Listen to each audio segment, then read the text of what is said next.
Michigan versus Nebraska in Lincoln. This game is going to go exactly how you think it is. However, I think as long as Jeff Sims doesn't play quarterback for Nebraska, I think their chances are at least double of keeping it close and maybe even pulling this thing out. Michigan has a lot of doubts out there, a lot of doubters, I should say. They're not doubting themselves in that locker room. This is the best Michigan team we've seen in the last 2 years.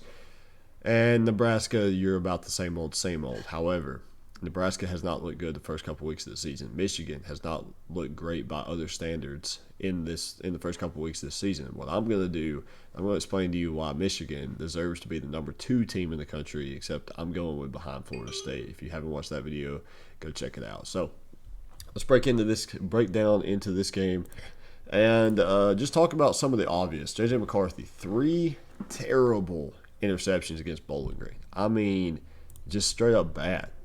His only 3 picks of the year came against Bowling Green. They ended up winning this game 31-6. They were up 14-6 at halftime. Okay, well let's look at Nebraska, shall we? You start off with a road game at Minnesota. You kept it close. You had a chance to win. Ultimately, you lost that football game. Colorado, you had every chance. This video is mostly going to be talking about Nebraska in the beginning and then Michigan later on. So if you don't skip to the latter half, you don't care about Nebraska, go for it. But here's what I want you to look at.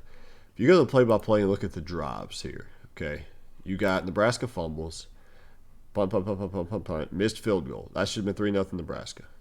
I can't remember where they were at when they fumbled here. At the Colorado 31. So that possibly could have been another 6 points. So we'll say 6-0. Another fumble after you missed a field goal. Then Colorado gets a field goal. Then you throw an interception. And Colorado scores a touchdown. You punt. Colorado kicks a field goal. What should be, we'll say at best case, a 10-9 game at halftime or a 13-9 game at halftime, something like that. I don't know why that says field goal, but that not be 13-0? Am I crazy? Okay. Regardless. Yeah. Okay, that's just wrong there. Regardless, Nebraska had every opportunity to be in this game at halftime. You had every opportunity to go with a lead until here with, looks like 4 minutes to play in the second quarter. Nebraska was in this game. Well, Jeff Sims, he's no longer playing quarterback. We've got Harburg in. Harburg against NIU. Two passing touchdowns, 1 rushing.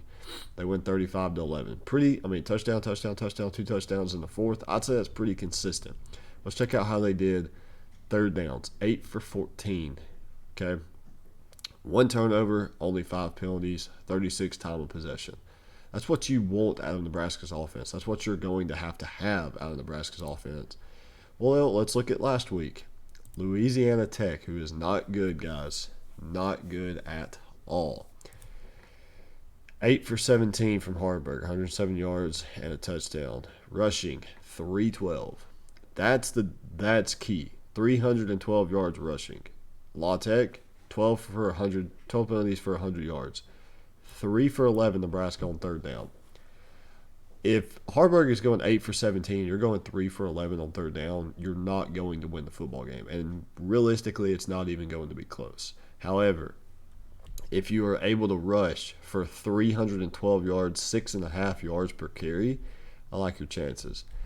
So, the difference in this football game, ultimately to me, is how well Nebraska can just move the ball offensively. I'm not even talking about, hey, I need yards that start at the -20 and you score in 3 plays, or you get a turnover inside the red zone or inside your red, you get the ball inside Michigan's 20 and then you go score. I don't think you need plays like that to win this game.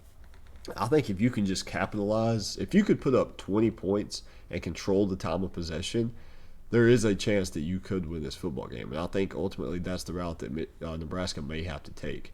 Because what Michigan's going to do, Michigan's just going to run the ball and they're going to beat you down, then they're going to throw it over your head. And J.J. McCarthy, 71 for 89. You take away those 3 picks, he's 71 for 86 or 74 for 89, however you want to look at it. Really efficient, really good.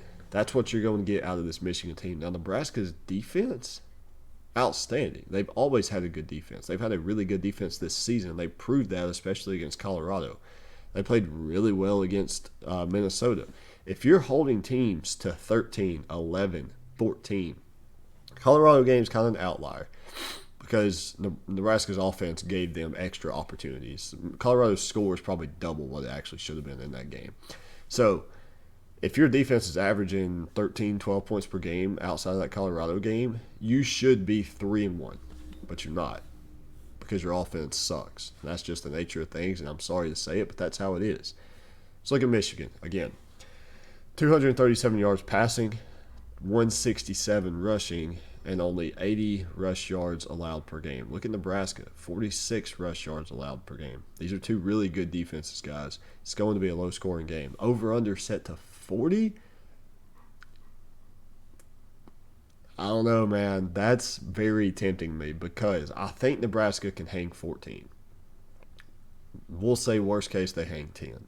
All you need from Michigan is 31. Well, guess what? They're putting up 30, 35, 31, 31. They're putting up that 30 themselves. I do think Michigan scores probably 27. I think this is like a 27-14 game, 31-14, somewhere in there. So I'd probably look at the over. I think it's really low because they're expecting a slow first half, and so am I. I would alt max the under in the first half, but Michigan minus 18, that's a large number for such a small total. So if you're going to bet on this game, this is not betting advice, but I think you either have to take you have to take the two combined. I think if you think Michigan wins by 18, I think you need to take the under. And if you think Nebraska covers, then you need to take the over. Because if Nebraska covers, Nebraska's going to have to put up at least 14 points. Well, all Michigan has to do is put up 27, and that covers. 26. Really, very realistic here. If Nebraska puts up 17, if Michigan puts up, their 28, again, you cover. So take whatever you're going to take, but take them both. Take the over and Nebraska covering, or take Michigan covering and the under. Whichever you do, that's the way to go. Look, Blake Corum, 58 carries, 351 yards, 8 touchdowns. Roman Wilson, 15 receptions, 268 yards, 6 touchdowns. That's, what, 75% of J.J. McCarthy's touchdowns have gone to Wilson? I'd love to have him on my fantasy team, but ultimately, here's how I see this game going. Michigan's 18 points favorites. I think if they cover, it's a backdoor cover. I would take Nebraska plus 18. I would take the over at 41. And I'm saying that because if Nebraska can hang 14 and Michigan at 31, they're covered. Nebraska at 17, Michigan at 31, Michigan at 27, they're covering. And the over would hit. I just don't see Michigan winning this game 42-3 or 42-10, something like that. I just don't see that happening. I don't see Michigan winning by 30-something points. Now, I could see a world where they win 37-10 and they win by 27. But I think if they do that, it's going to be a backdoor cover. It's going to be a late touchdown. It's going to be Nebraska having to go for it on fourth down to stay alive in the game, and Michigan gets the ball inside the 20 or inside their, the 30, and they're already just one play away from striking distance. I think that's how they would cover and win this game. But the difference maker in this game is going to be Nebraska's offense. How long can you stay on the field?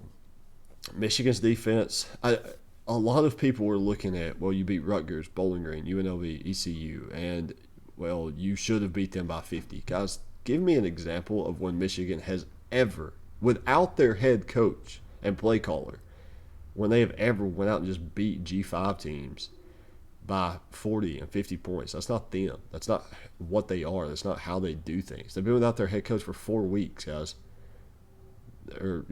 So 3 weeks, whatever. That's just not who they are. That's not how they are. That's not how they are built. They are going to run the ball. They're going to beat you down. They're going to wear you out and then take over in the second half. Let's just look at these box scores really quick, and then we'll get out of here. Here, they were up 23-0 at halftime. First game of the season, and they basically just kind of took their foot off the pedal. If you look, they only had 4 drives. You got a touchdown, turnover on downs, 12 plays, 79 yards. Missed field goal, should have been another score, and then a punt with 6 minutes left to go in the game. They didn't care about scoring here. They scored 79-yard drive and then missed a field goal. Second half against ECU. Let's go second half against UNLV. 14 points in the third quarter. Again. Punt, 3-play touchdown. Punt, 4-play touchdown. Pick, I don't even think that was McCarthy.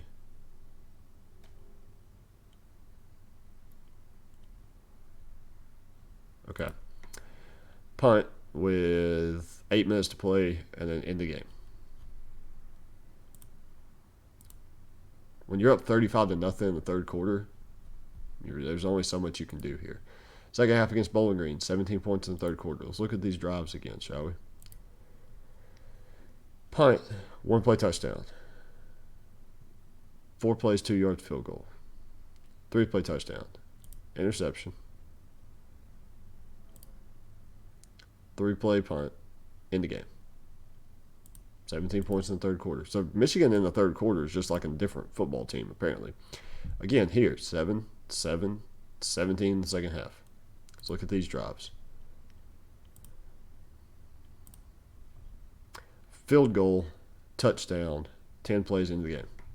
That's who Michigan is. 14 plays, 9 plays, 10 plays. That is 33 plays in the second half, 11 per drive. That's who Michigan is. If Michigan can do this, they win. Easy, without question. That's why I say Nebraska has to keep the ball. They have to keep Michigan's offense off the field. They have to find a way to just stay on the field. You don't even have to. Michigan's not going to go hang 50. You're not. If you're Nebraska, you're not going to have to go win a track meet. You're not going to have to go put up 60 points to win this game. You could win this game scoring 24 points. That's all it takes. And you've barely done that this season, but it could happen. If Nebraska wins, 24 is that mark. Because Michigan, they're only going to hang around 30. And if you can just force 1 or 2 turnovers and bring that down to 23, 17, 20, somewhere in there, you have a really good chance to win. Let me know in the comment section if you think Nebraska has a chance or if you think Michigan covers. Let me know. Hit that subscribe button. We're close to 500. And I'll see you guys next week.